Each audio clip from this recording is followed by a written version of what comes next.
আচ্ছা শাশু, শয়তান কিভাবে শয়তানি করে? তোরা একটা গল্প বলি, তাহলেই বুঝতে পারবি শয়তানে কিভাবে শয়তানি করে। ঠিক আছে বলো। মনে কর একটা গাছের সাথে একটা গাধা বাঁধা ছিল।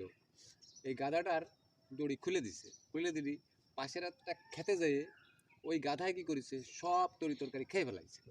এখন ওই ক্ষেতের মালিক এসে দেখে যে সব তরি তরকারি যখন খেয়ে ফেলাইছে, এইবার পরের যায় বন্দুক এনে গাধারে গুলি করে মেরে ফেলাইছে। গাধার মালিকের এসে দেখে কি করবে, ও বন্দুক নিয়ে আইছে, এনে ওই ক্ষেতের মালিকের বৌরে মেরে ফেলাইছে। মারে ফেলালি, এইবার দেখে যে ওর বৌরে মারে ফেলাইছে, ওর স্বামী আইসে বন্দুক নিয়ে যেয়ে গাধার মালিককে মারে ফেলাইছে। মারে ফেলানোর পরে ওইবার কি করছে, দুই গ্রুপের সাথে বেঁধে গেছে মারামারি। মারামারি বেঁধে গেলি তো একটা হট্টগোল বেঁধে গেছে, একটা বিশৃঙ্খলা সৃষ্টি হয়ে গেছে। তখন শয়তানকে জিজ্ঞেস করতেছে, আচ্ছা তুমি এটা কি কাজ করলে?